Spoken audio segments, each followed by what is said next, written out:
Uh, we're live. Hello, everybody. Hello, everybody. This is Sound Booth Theater Live. Thank you for joining us. We are here with a special guest. First of all, Annie's here again. Thank you for coming, Annie. Again. All the way from Tulsa just to be on this show.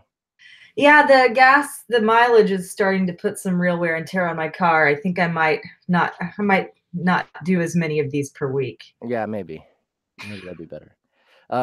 But we also have a special guest, Mr. Jeff Menapace, with us today. Am I allowed to say hello? Yes, you Yeah. are. Oh, okay. Hi, Jeff. Hi, Yanni. I didn't know if I was allowed to talk or not. So Did yes. you just call me Yanni? Yanni, because you're yawning. I know. No, not like the musician, because you're yawning. I know. All right. So Jeff Menapace is a dark thriller author. Some would call it horror, but I think Jeff prefers the term dark thriller. Or maybe Depends, I you guess. prefer it for marketing purposes. I don't know. You know what? I gave up for marketing purposes. Yeah, I gave up giving a shit a long time ago. Well, am I allowed to curse on here? Absolutely. Okay, great. I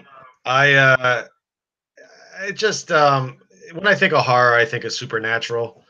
But then, I contradict myself because like my favorite stuff, like look, here's Leatherface. This is like Chainsaw. I don't think anyone would call Chainsaw a thriller. They would call it horror.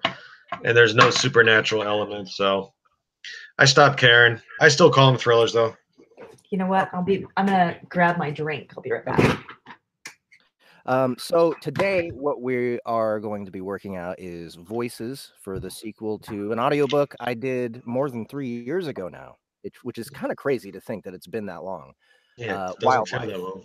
No, it doesn't feel that long, but it was, and it's actually one of my favorite projects.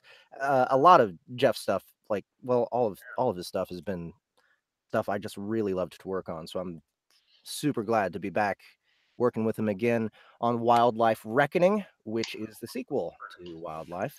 Let me pull it up here so people can get a look at it on Amazon.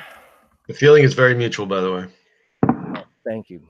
Yeah, man, this is going to be great, and I'm so much better than I was 3 years ago too. So you better be. All right, here it is. So this actually, now it looks like the sequel here has had a lot of success. Yeah, people seem to be digging it. We're going back with the alligator theme here. Yeah, my cover designer, yeah, he stayed with it. Very appropriate. This is alligator heavy story. Yeah, there's a lot of gators in here. More gators than the first one, right? There is, yes. And so, yeah, Jeff, do you want to tell us a little bit about the first one and the second one? Yeah, first one is basically it was based on a trip I took, a famboat trip I took in the Everglades with my wife's family. They live in Bonita Springs in Florida, and we went on this trip one day, and it was very cool. And it's, if you've ever been to the Everglades, it is like another planet. And at one point during the trip, we were in a very particularly desolate stretch of land, and the famboat driver, this big guy, I think I described him in the first Wildlife as like a redneck Paul Bunyan, and he killed the engine, and suddenly it was real quiet, and I kind of thought, I looked around, I thought, oh, he's gonna rob us and kick us overboard, and we're gonna be fucked. It's just the way I think. And needless to say, he didn't do that. But then I thought, how cool would that be? Well, not for us, but how cool of a story would that be? Imagine being stuck out in the swamp, and then having to trek not only on foot, because of course we're seeing snakes and alligators on that, but I thought, what would make it even better? Well, let's make it at night. And then after that, I thought, and then of course I have to add in the backwoods psychos, which would then just be like the cherry on top. And that's how the first one came about. And then it's always been a very popular book with my readers. And one day I just got an idea for the sequel and started going with it. Now, without giving any spoilers, when I first heard that you were gonna do a sequel to Wildlife, that Yeah, was the last thing like that I've read of yours that I could have imagined having a sequel because of right. just the way that the first one ended. So, Yeah. um, how did you come up with this idea? That's a good question. I agree with you. Like at the end, it's kind of like you said, without giving spoilers, it doesn't lead itself very well to a follow up. Um, but I think there was, I'll just say there's a very intense opening scene what takes place in a prison. And I was watching one night. I was always on my mind because of the success of the first one to do a sequel.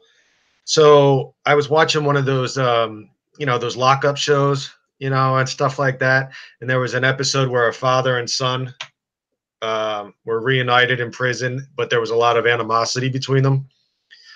And I suddenly, the juices started flowing, and then and then the other characters just kind of, I want to say, kind of grew organically from that little seed. It all stemmed from the father and son meeting in prison. But and then on top of that, I also saw a show about a boys' home that had been shut down for just like horrific abuse. Um, and I'm always very in all my books, especially the Bad Game series. I always talk about nature versus nurture when it comes to horrible things people do in life. So I addressed that once again in this, and and like I said, once I get enough seeds going, it kind of all takes shape from there. Yeah. Well, It's real hard this to talk about this without giving spoilers. right, isn't it? Well, I think anyone who's read the first one, first of all, if you haven't, go pick it up on Kindle or go pick it up from Audible. The first book is great. One of my favorite Paperback things is too. what's that? Paperback too. Oh, it's on paperback as well. Yeah. So yeah, if you haven't checked it out yet, go check out at least the Kindle or the paperback or even the audio. One of my favorite voices I've ever done is on there, Ida Roy. Yeah. Everyone So loves Ida. yeah, everyone loves Ida. That So was awesome. Yeah, you rocked it. so anyway, we're going to get started checking out our new characters in this book. So first we're gonna go to the quote unquote good guys. Chapter 5, is that what you said? The good guys. Yeah. Yeah. Yeah, you want to do chapter 5? Yeah, let's do chapter 5. Can you give us just a little intro to what's going on with these characters? Yeah, in a nutshell, there's the main character, Stacy. She has a Netflix deal where they want to do the recent success of the Netflix documentaries like Making a Murderer and the one I can't remember, the one about the nun, the sex abuse with the nuns. Um, I haven't heard of that one. it was really successful. It escaped me, but whatever. Hugely popular. Yeah. So I thought, all right, this girl just got a Netflix deal to shoot like a real intense documentary about the swamp massacre that happened in book 1. So she is traveling with her assistant Tommy and her boyfriend Brian, and they are going down to Florida and meeting up with friends Morgan and Lee, um, to who want to come along and join in on the fun because they think it's going to be awesome being a part of the making of this documentary. And they're going to be going to some seedy spots and whatever. And Morgan and Lee are her best friends from college. Morgan is a more reserved girl that she's got a boyfriend. They're partiers, but she's more reserved. Lee is kind of the slutty girl. She's the party girl. Likes to have fun. And right now, the scene, chapter 5, they already met, they already did their hellos, and they screamed and they hugged and all that stuff.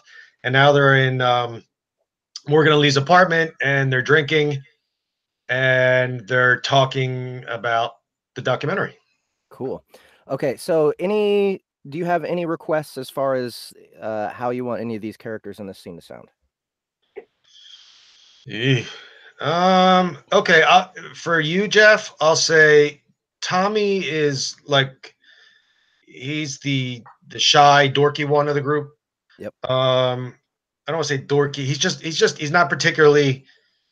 He ends up hooking up with Lee, which is nice, but he's kind of like he's the cameraman, Right. but he is like he's like the I don't mean geek in a negative term, but he's the guy who doesn't socialize much and he's really into his work and the movies and all that. Brian is Stacy's boyfriend, and he's just a good. This is not going to help you. Kind of boring guy, just like a good loyal boyfriend. Yeah. As far as the girls go, like I said, Morgan, um, a good girl, Lee, party girl, and of course the main character Stacy is very energetic, very driven. She wants this project to just be the greatest thing ever and make a bajillion dollars and launch her career. And she's just really high energy and very blunt, and shoots from the hip. All that good stuff. And that's about all I can. I mean, you guys are the artists when it comes to this stuff, so you take that information and do whatever you guys do. Cool. All right, we're about to start, but real quick, Annie, could you please hand me my glasses? Thank you. You're welcome. All right. Here goes.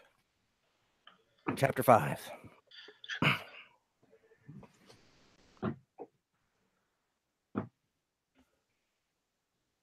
Seated now around Morgan and Lee's living room, sipping their drinks, they'd mercifully transitioned from shots to the intended margaritas, and munching on chips and guacamole, they spent the first hour reminiscing about college and the subsequent good times after, happily embarrassing one another with occasional tales of debauchery. Eventually, when constant laughter began to hurt the face and drain the tears, the conversation shifted towards the actual reason for the trip, for Stacy's desire to get deep, very deep, into the unsavory corners of a culture typically avoided. Are you nuts? Morgan said. You've seen Deliverance, right? Brian mimicked the classic banjo riff from the film. I want that kind of stuff, Stacy declared. You want Brian and Tommy to get raped in the woods? Huh? Tommy said. Lee snorted a laugh and then covered her mouth. You know what I mean, Stacy replied. I'll tell you guys what I told them. She pointed to Brian and Tommy. Netflix didn't send us down here to get the same old bullshit that anyone could get. They're testing us to see whether we can get them something epic, something that people will want to watch. She threw up her hands. I mean, do you know the story? What happened? She pointed at Morgan. Yeah. She pointed at Lee. Do you know the story? Oh, wait, do you know the story? Then that's Lee saying yeah. Yeah. Oh, sorry. Yeah? She pointed at Brian. Do you know the story? What's your point, honey? Brian said. My point is that everyone knows the damn story. So the reason... So what reason would they have to watch? Oh, because it's macabre? Morgan said. People love the macabre. Oh, sorry. But the story! Stacy said. Would it give them anything they didn't already know? Sure, they might want to watch it with a passing eye, but that's not what Netflix wants. They want the documentary equivalent to Breaking Bad. To have people so hooked after the first episode that they put their lives on hold for the next couple days and binge watch until their eyes bleed. I never thought Breaking Bad was so great, Brian said. Tommy looked as though someone had just told him his mother had died. What? Brian shrugged. Sorry, I just didn't think... Shut up, Stacy told them. Back to Lee and Morgan. You get what I'm saying now? Morgan nodded and took a sip of her margarita, her pale, freckly skin enhancing the flushing in her cheeks from the alcohol. I get it. Stacy now turned to Lee. You get what I'm saying? I get it. It could get dangerous, though. Stacy waved a hand back at Brian and Tommy. That's why these two studs are here. Brian and Tommy exchanged a "we didn't sign up for that" look. Lee gestured towards Brian. Mr. Psych Major over there, I can kick his ass.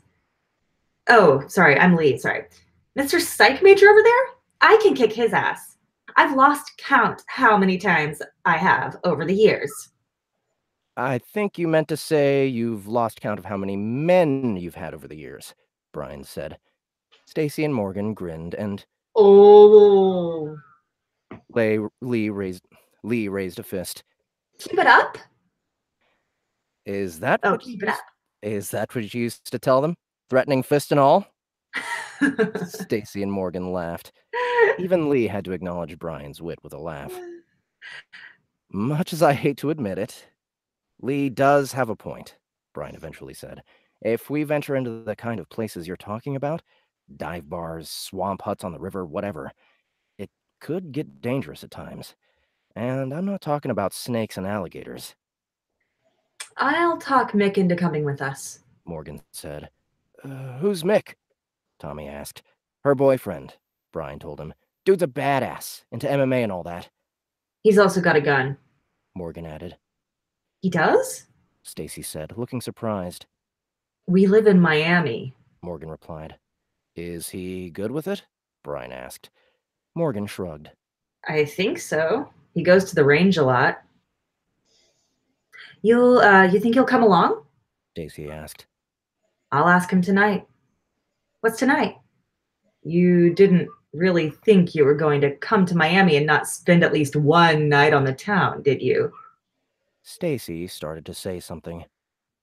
We'll go and do anything you want tomorrow. Morgan continued, cutting her off. But tonight, your butt is ours. Lee raised her drink. Hell yeah, it is! Stacy dropped her head, started nodding, and then brought it back up with a defeated smile. Okay. Morgan and Lee let out a simultaneous Woo!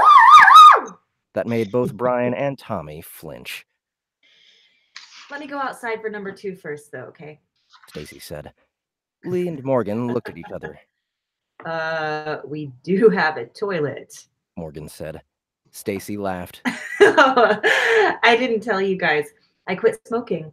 Well, I'm quitting smoking. She explained her 3-a-day ritual and their respective names.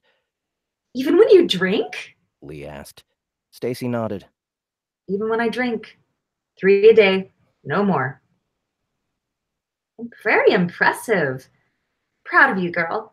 Pack of Marlboro Lights and lighter in hand, Stacy started for the front door and said, Don't be proud of me until I get to 0 a day. And the other thing? Lee asked delicately, clearly unsure whether now was the right time and place. Stacy, not one to hide her addiction, not one to hide from anything, held out her forearm and slapped it, proudly declaring,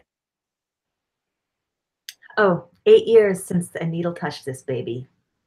Both Lee and Morgan rose. All three embraced. When they separated, Stacy motioned to the door and held up her cigarettes. Be right back. Wait! Lee yelled. Stacy froze. Lee disappeared into the kitchen and returned once again with tequila and shot glasses. One more before you hit the road. Before we hit the road. One more and I will hit the road, Brian said. Face first. Lee gestured to Brian's crotch. I can see your vagina, she said to him. Brian frowned. Stacy laughed from the front door. Get over here, girl. Get over here, girl. Lee called to her, pouring the fifth and final shot. They toasted, then drank to a great night. Well-oiled, nobody winced this time. Occasional tales of debauchery apparently intended on one more story for the anthology. It was awesome. I loved it. Cool. All right. Yeah, I think Annie's got the ensemble of ladies down. Yeah, she nailed them. This little group. Nailed them. Morgan's got that a little bit more of a sarcastic, lower tone. Lee obviously is in the high range. Yeah. Okay, so one person who I noticed was missing from the scene was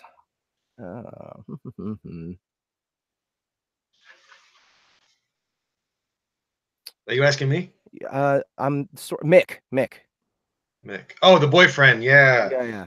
He doesn't show up until. Oh no! There's a scene when they're all in the bar. Right. That later that night, getting drunk, and he showed Mick up. has a brief scene. He plays a pretty intense part later. Right. Yes, the alligator. um, yeah. Do you want me to find like an intro to him, just a part where he talks? Yeah, just a little spot. Okay. I'm gonna need we're gonna need Morgan again. Um, oh, okay. If you go to chapter 13, I've got the paperback. Chapter 13, page it's page 57, where it starts with Morgan and Mick took a break from the dance floor. See what I'm talking about? Is it the beginning of a paragraph? Yeah, it's the beginning of a new scene. Okay, a new chapter break. I got it. Yeah, there it is. Okay. All right. So Mick, how are you envisioning his voice? He's an MMA guy, right? He's amateur fighter. He's into combatives. He's good with a gun. He's nice guy though, not like a douche guy who's in MMA, but like just a real cool guy. Right. But he is he's tough. He's there's that bar fight scene later where he beats up the two rednecks. Right.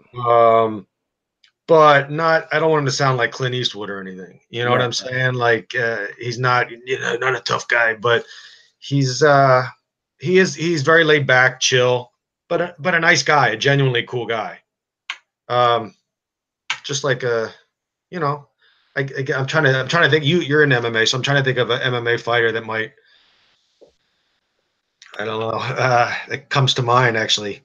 I don't know. Just a real chill, laid back guy. Okay. First person that came to mind is Justin Gaethje, but he's pretty wild. He is, but he's composed in interviews.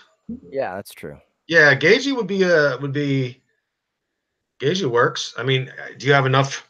Do you remember what I mean, he hasn't been fighting at least in the UFC that long, so we don't. Yeah. Do you have a lot of access to his interviews or anything? Let me see. Let me find something. I didn't even I've heard him talk a little bit post fight interviews and stuff, but those are when he's pumped up.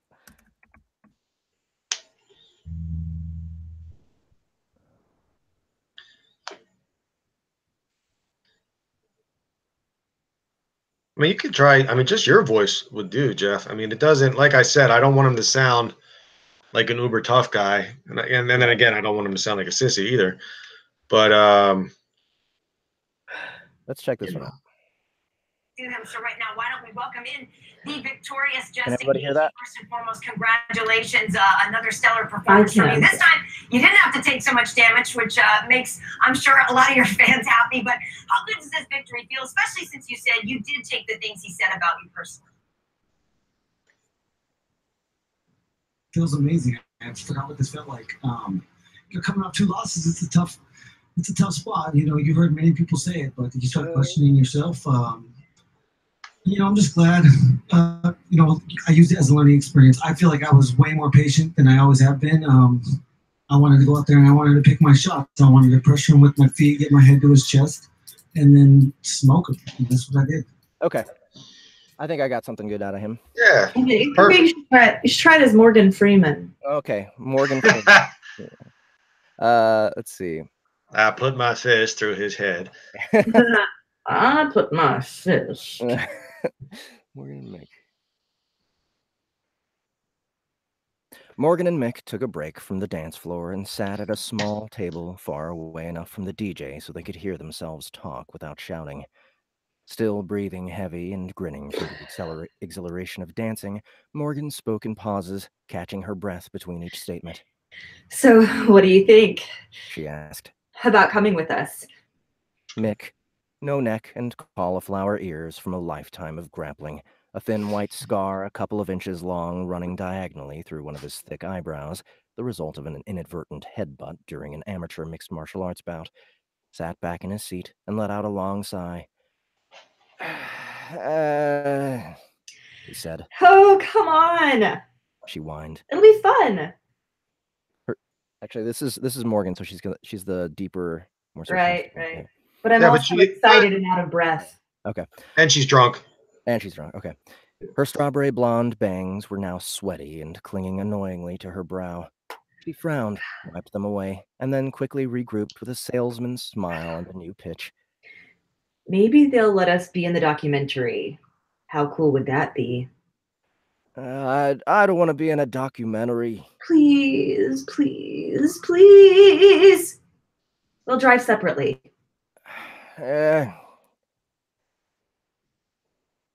Morgan sat back and huffed. You never want to do anything. What?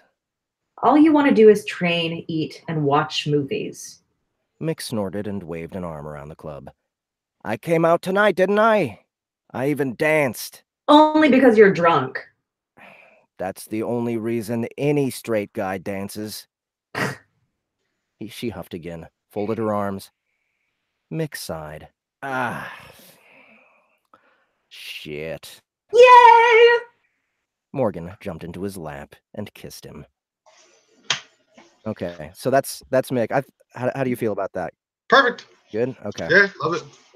All right, so chapter 15, I think, right? 15 or 16 is what you wanted to do. Either one, whatever. I thought you said 16 we get more of we get Travis. Right. 15 no Travis. 15 you could do both if you guys want. Okay.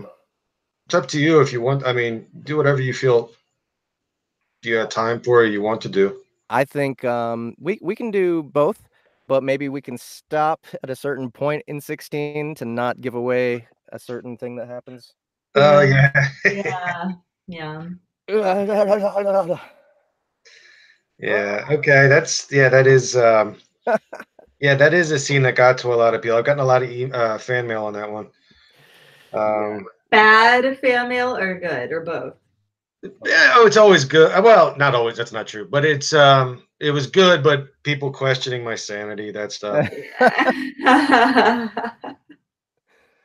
Why don't we do this? It's my introduction to you. Is that right? That scene? Yeah, kind of. Yeah, I read 4, 5, 15, and 16. Okay. So yeah, it's my first out of the gate. Yeah, I'm actually a very animal loving, very laid back, friendly person. It's just my mind that's a little off, I guess. We need that from people sometimes. Yeah, at least well, what does my mother say? She goes, as long as you write about it and don't do it. So. Yeah, it's true. Yeah. All right, here goes. So we're gonna meet the Roys now. Let's see. We have who's in this one again? Harlan's in this one. Who, if anyone who's watching has listened to the first book, you'll recognize him. Mm-hmm. We have Trudy Roy, and Darla Roy, and Annie will be playing those two. And do you have any specific requests for Trudy's voice or anything? She's just like a redneck. I see her as being chill. Her and Wayne, chill. I mean, don't get me wrong, they're very fucked up, as is the whole family. But right, their resting mode is sort of drawly and like lazy. Perhaps. Yeah, chill. I mean, the only time they get fired up is when they get a little carried away with the nonsense they do. Darla, the little girl, is, of course, I pictured her like the most almost feral, like the most hyperactive child on Ritalin, or not actually not on Ritalin, but they might have given her Ritalin in the up north. Yeah, right. I mean, it's definitely not down here. They would give her the antithesis of Ritalin if it made her crazier. Like I said, she's borderline feral, and I even left it up to the reader to decide if there was some sort of developmental thing that, once again, could be simply a result of her upbringing. Nurture, yeah. Or is she just fucking batshit nuts? I mean, or just a little off, wired a little wrong. She hasn't hit puberty yet, so I still picture her having like a girl voice, not like a woman's voice. And I think what did I make her? 12 or 13? 12. 12. Okay. And she repeats herself a lot. I mean, you've read it, so that I'm gonna leave up to you. Just picture a crazy, psychotic little girl that would scare the shit out of you, and then do that. All right. Well, here goes then. Oh, and the patriarch, Oh, yeah. Jeff. Oh, we already talked about it, so you're good. Yeah. Well, yeah. The patriarch is well, we might as well talk about it here. Cooper is the patriarch, and I was kind of thinking Buffalo Bill, this guy. Oh, interesting. Yeah, I mean, I see him. He fluctuates between almost very jovial when it comes to the sadistic shit. He dotes a lot on Darla. He loves Darla. Loves his family. But he's also stern. You know, when he talks, he's the patriarch. Everyone listens, and he's not afraid to. Doesn't and you know, but I'm very interested to see a Buffalo Bill take on him. All right, Ted Levine. Let's do this. Chapter 15. With the exception of its considerable size, the shack was a shack in the truest sense of the word. All necessity, no luxury. The way it should be. Luxury softened the spine. To survive out here, in terrain as treacherous as the wildlife that inhabited it, a soft spine meant a quick death. To the far right of the big shack sat the porch, a large, weathered square of wood and screen that hung out over the river, supported by 3 enormous cypress trees long since carved into supporting beams. Within that back porch sat the Roys, a solitary lantern hung from above, their primary light source.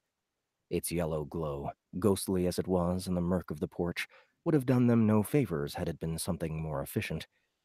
Much like the uselessness of a soft spine out here, so too was the futility of appearance for appearance's sake. You fixin' to hold that forever, Harlan? That's awesome. Cooper Roy, mid-50s, the patriarch of the clan, short and powerfully built, head completely bald and never without a sheen of sweat. Harlan grinned, took a final pull from the sizable jug that held their whiskey, then passed it over to Cooper. Fucking cripple, Cooper muttered, taking the jug. Harlan placed both hands on the wheels of his chair and tilted himself back, teetering there like a child popping a wheelie. He kept grinning, as though there might be someone to impress in the room. I'd like to tip that thing all the way over. See if you're still grinning then. Harlan let his wheelchair flop back down. Yeah, can I stop you real quick? Yeah. Can you speed up Cooper's talk a little bit more? Yeah. Because I'm having a little bit difficulty understanding what you're saying. All right. I'd like to tip that thing all the way over. See if you're still grinning then. Harlan let his wheelchair flop back down with a thud. His grin was gone. Seems to me like you haven't had enough to drink, Coop. Oh, I've had plenty. And I expect that's the reason it's easier to talk to you as such. Perfect. That was perfect. Yeah, okay. Harlan frowned. What's that supposed to mean? It means maybe sometimes I get damn tired of hearing you moan about not being able to do this and that because of your condition. Amen to that. That's awesome. Ha! Trudy Roy, late 20s, tall and too thin, yet clear, wiry strength in her veiny arms. Hair long and dirty blonde and pulled tight into a ponytail. She had one good eye, the dead one never replaced with anything artificial, only a small, empty hole of flesh. A perfect display of the futility of appearance for appearance's sake. But what can we do? He's family after all. Cooper Roy shot his daughter a look. And you think that's news to me, girl? Trudy splayed a hand. I'm just saying is all. Cooper grunted. Maybe I am drunk, because it sure as shit seems like my daughter's preaching the same to me like I done preached to her when she was still pissing the bed. An ear-shattering screech of laughter split the room. Darla Roy, 12, daughter of Trudy and Wayne, small and skinny, natural blonde hair, dark and stringy with neglect, capered about the porch. Piss the bed! Piss the bed! Piece the bed. Oh, piece the bed, piece the bed, piece the bed. She sang and twirled, dancing her way behind her Uncle Harlan's chair. I didn't mean no disrespect, Daddy, Trudy said. Harlan's for sure a pain in the ass, but he's still family, right? Our hands are tied. I do plenty round here, Harlan broke in. Behind his chair, Darla continued to bounce and sing under her breath. Harlan turned over his shoulder towards her. Fuck off! Darla flicked Harlan in the back of the head and began a new song. Fuck off, fuck off, fuck off. Harlan growled and reached behind his chair to get a hand on his niece. Darla stood strategically out of harm's way, darting in and out with more flicks to her uncle's head, her new song now replaced with screeches every time one of Harlan's hands got too close. Darla Roy, that's enough, Trudy warned. Cooper grinned over at his granddaughter. Leave the girl be, Trudy, he said. She's just having a bit of fun, ain't that right, baby girl? He patted his lap. Darla leapt out from behind Harlan's chair, him unsuccessfully swiping after her, and hopped onto her grandfather's lap. Cooper kissed his granddaughter on the cheek and bounced her on his powerful knee. Spiteful gaze on Harlan the entire time. Harlan spit and looked away. You keep spoiling her like that, and she'll never mind Wayne and me again, Trudy said to her father. Trudy said to her father. Little shit don't mind you now, Harlan said. Trudy whipped her head towards Harlan. I wonder if you'd say such a thing if Wayne were back. I'm back. All heads turned towards the screen door. Wayne Roy entered. He was not alone. He held a man out in front of him with a pistol to his head. The man was tall and sinewy, with bruising beneath both eyes from what was obviously a broken nose. Yet, despite the man's rough exterior, he was still clearly the junior of Wayne's 30 years. Clearly the junior of everyone in the room, save for Darla. Cooper smiled. Oh, it's gonna be that kind of night, is it? Darla squealed in her grandfather's lap at the prospect. He kissed his granddaughter and bounced her on his knee some more. Hold up, Harlan said. He leaned forward in his chair, squinted hard at the man with the gun to his head, and then sat back with an incredulous little chuckle. Well, I'll be goddamned if it ain't Travis fucking Roy. Chapter 16. That was awesome. All right, so we're just going to go into chapter 16, probably stop halfway through. Is there kitty tail? Yeah, you see him the whole time? No, I just saw the tail. He, hold on, want to say hi? Yes. Kitty. Oh, kitty. Say hi. He's my editor. He sits on my lap and helps me when I work. What's his name? Samson. Awesome. Yeah. I love cats, in case that wasn't clear. Okay. Chapter 16. Travis? Trudy said. My brother Tucker's boy? Okay, so we got to figure out Travis here. I'm thinking, even though he's big, he's still going to have a relatively high voice. He's 18. Well, he's 18 or 17. Well, 18, almost 19. So I pictured him having more of a, I don't know. Give me some examples. I picture certainly not as deep as Cooper's. This is how I heard him in my head. Yes, ma'am. Perfect. Travis said. But a little bit more, a much flatter affect. Yes, you have to remember this guy has suffered tremendous abuse, so he's dead inside. Yeah. Kind of. Yes, ma'am, Travis said. Caught him snooping around outside, Wayne said. You do that to him? Cooper asked, gesturing towards Travis's broken nose. Nope. Did come close to putting a hole in his head, though. Except he come with one hell of a story to tell. He tucked a lock of his long, dark hair behind an ear and looked at Harlan. You know what that story might be about, Harlan? All eyes fell on Harlan. He shifted uncomfortably in his chair. I don't know no story. I ain't seen the boy in years. I've been playing dead all this time, in case you didn't notice. He then looked Travis up and down. How you been, boy? You grew some. You didn't, Travis said, gesturing to Harlan's predicament in his chair. Harlan chuckled. Paralysis was temporary. Well, at least from the neck down it was. Both my legs are fucked proper, though. Feeling came back soon after them sons of bitches left me for dead on that riverbank. Crawled my way into hiding. Gators even let me be on that bank. Always did have a bond with them, if you recall. Kindred spirits we are. Even got a few new babies round back if you want to see 'em. Big bastards. You always did like to look at my flock when you was little.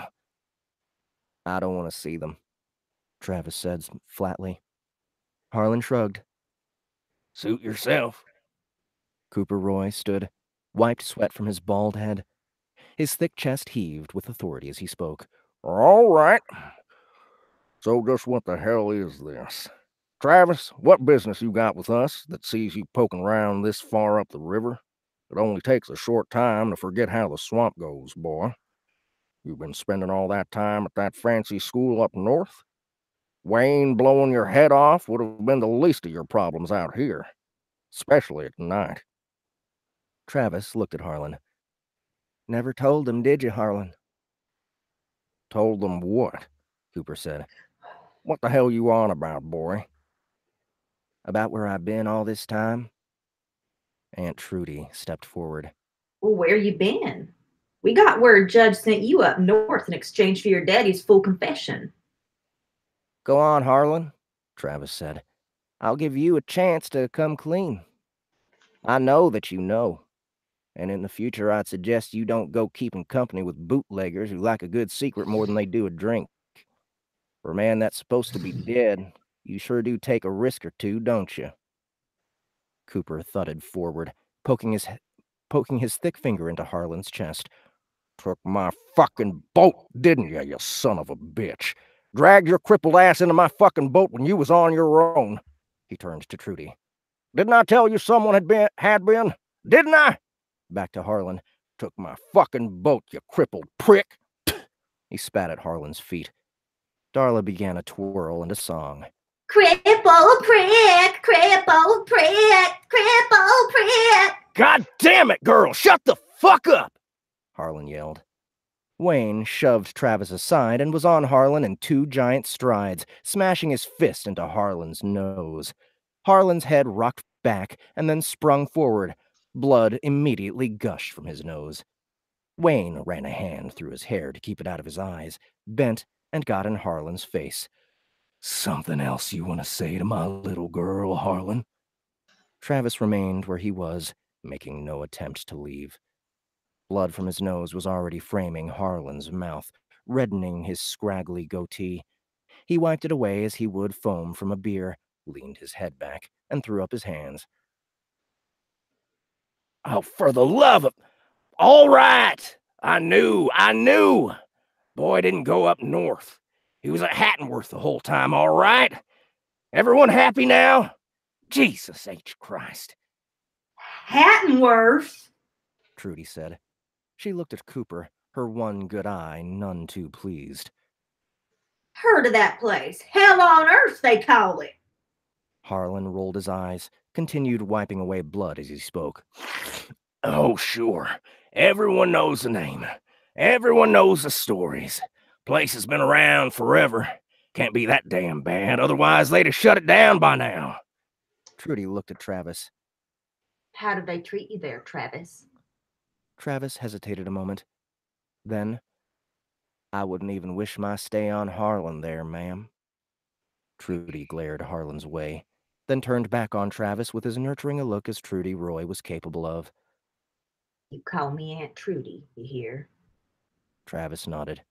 If you say. Wish it on me? Harlan blurted.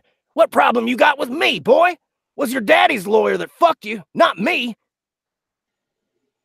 Oh, boy was sent to school because he had no family left, Trudy said.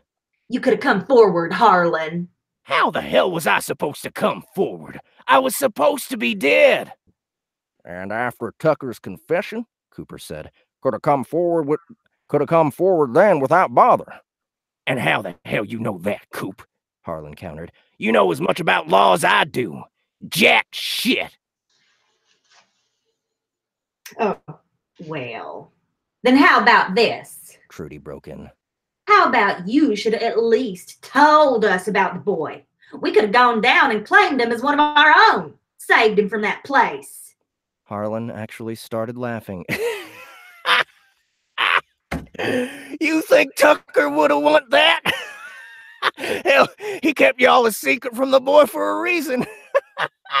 Fucking batshit crazy. He used to refer to as a little sister. He waved a hand over everyone on the porch. To all of you. He didn't want his boy staying with the likes of you. Well, isn't that the pot calling the kettle black? Cooper said. Oh, give me a break, Coop. Tucker was a mean son of a bitch, but he had morals, the dummy. Christ, it's the whole damn reason he's rotting away in Clark's CI. Conscience got the better of him. Harlan wiped away the last of the blood around his nose and mouth. Besides, you went down and claimed the boy, and you would have lost your advantage. More Roys coming out of hiding? How would that go with all the crazy shit y'all get up to? I seen the worst, and hell, even I get the willies from y'all sometimes. Cooper pointed a finger towards Travis, but kept his eyes on Harlan. He's family. You don't turn your back on family. Just like we didn't turn our back on you, despite the burden you've been. Harlan rolled his eyes. Harlan rolled his eyes again. You want to talk burden? He gestured to Travis. Boy was weak as piss. Would have been nothing but a nuisance to y'all if you took him in. Looks fit enough to me, Cooper said, glancing Travis's way. Well, sure. Now, Hattenworth obviously toughened him up some. Didn't used to be as such, I can tell you that. Boy jumped at his own shadow. In fact, the whole goddamn mess was on account of his getting his little ass kicked and then lying about it to save himself a hiding from his meemaw. You don't turn your back on family. Trudy said. Ever. Harlan shook his head. Well, aren't y'all just a bunch of the most hypocritical sons of bitches I ever met? Preaching honor and loyalty, and at the same time bringing some poor fools home to play with here and there when you get yourselves bored. No one spoke for a spell. Swamp life that thrived at night called to one another in the distance. The river flowed beneath them. Insects batted the screens. So, what's it going to be then? Harlan asked. You come for some vengeance, Travis? That it? He shot everyone else a look. And y'all are fixing to allow it? Gonna be hypocrites again by killing me when you just said you don't ever turn your back on family? Who said anything about killing you? Travis said. He approached Harlan, stood inches from his chair, and stared down at him. Wayne whispered something to Cooper and Trudy behind them. They nodded and gathered behind Travis, resolute. Cooper bent, picked up Darla, and placed her on his broad shoulders. She grinned down at Harlan, absently rubbing the sweat around her grandfather's bald head. Harlan looked past Travis. What the fuck y'all whispering about back there? He then gestured up at Darla. What's that crazy little thing grinning about? Wayne went towards Harlan again at the mention of his daughter, but Cooper's firm hand on his shoulder stopped him. Cooper needn't say anything for Wayne to nod in compliance and stay where he was. Harlan now looked up at Travis with a twitchy, tried bravado. So what you gonna do, boy? Huh? You just said you wasn't gonna kill me. And I'm not, Travis said. What I am gonna do is fix you the way everyone thought you was on that riverbank years back. Harlan frowned. What the hell are those for? Travis had pulled a sizable pair of handheld bolt cutters from his waistband and was brandishing them before Harlan. A good place to stop. Yeah, that's a good place to stop. All right. So, yes, that is our preview of Wildlife Reckoning. Any other notes for us, Jeff? I love Harlan. I think you got him down. It's like he's just awesome. It's a delight to listen to.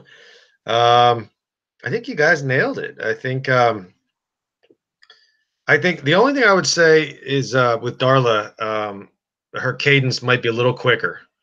When you say cripple prick, and I might be nitpicking here. Cripple prick. Something more like that. Yeah, something more like that, like a kid. Something more spastic. Yes, exactly. Instead of drawing it out more, I see her going cripple prick, cripple prick, cripple prick. You know, like almost like dancing and like a manic little kid. Yeah. But Trudy's perfect. It's all, you guys rock, man. I love it. And with Jeff, with Cooper, like I said, I would just enunciate a bit more and speak. Don't make it so long and drunk, because there was a couple times I couldn't understand you. Okay. Yeah. All right.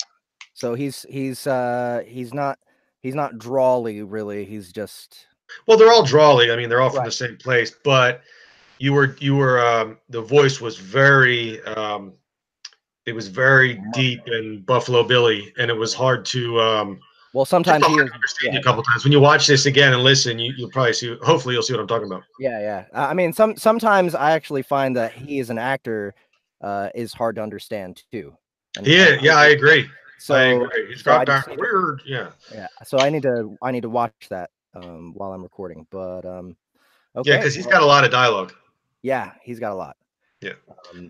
But yeah, I guess that's it. We don't want to give away too much more. This is a very this book is short, concise, to the point. That's another thing I really like about Jeff's work, is it's just tight. It's very tightly composed, not a lot of wasted space. Thank you. In his work. So anything else would be super spoilerific. We're gonna go ahead and stop here.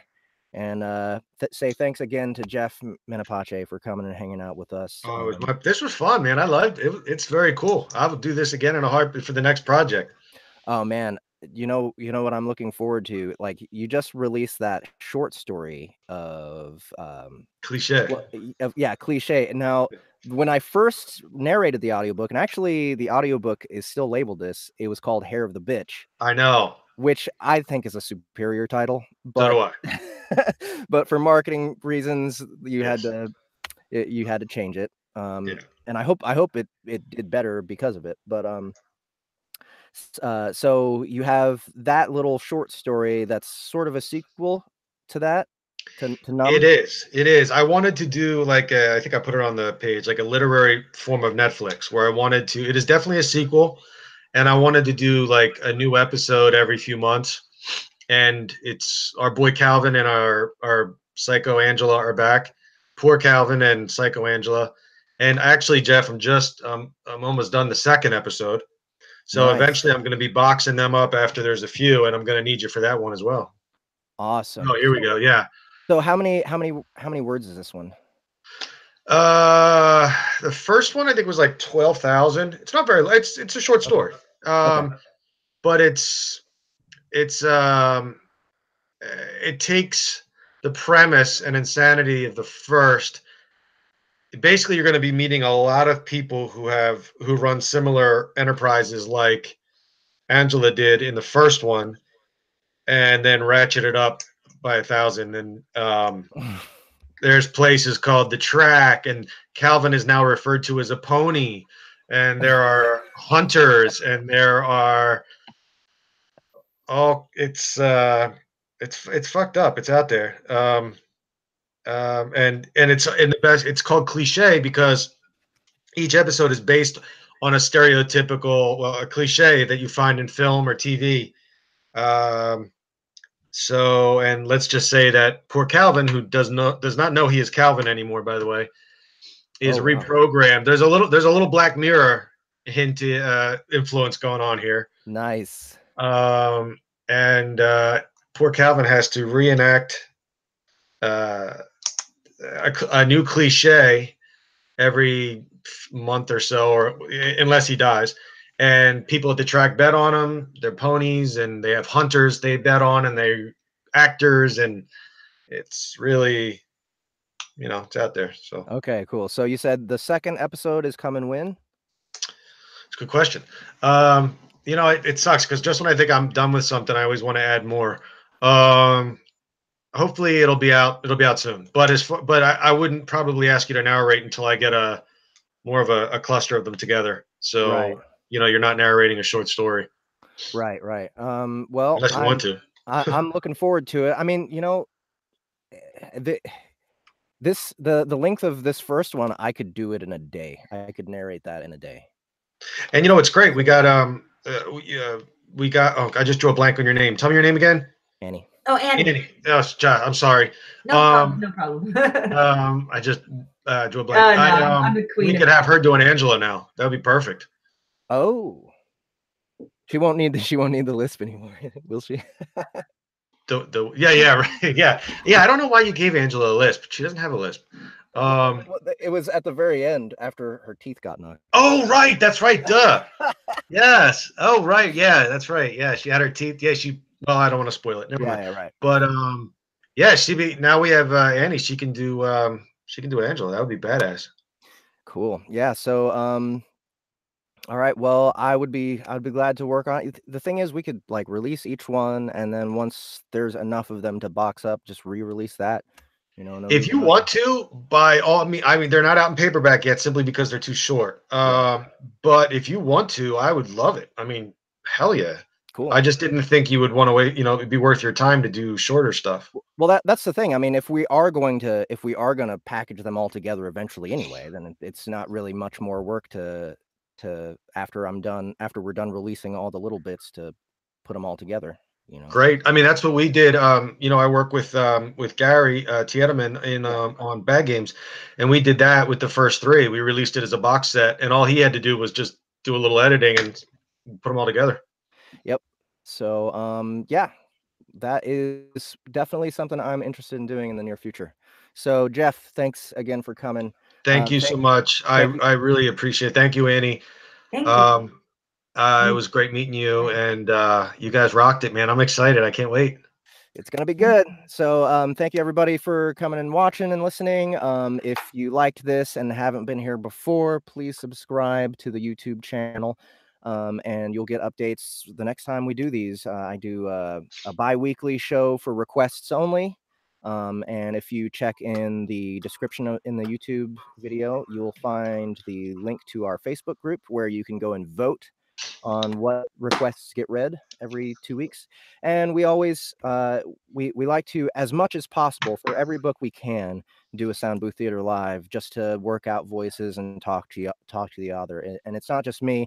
Justin Thomas James also often hosts this show now. So yeah, subscribe. Yanni. That's what I'll call you from now on, so I don't forget. Yanni. Don't forget Yanni. Yeah. So yeah, thanks again, guys, and have a good one. All right, see ya.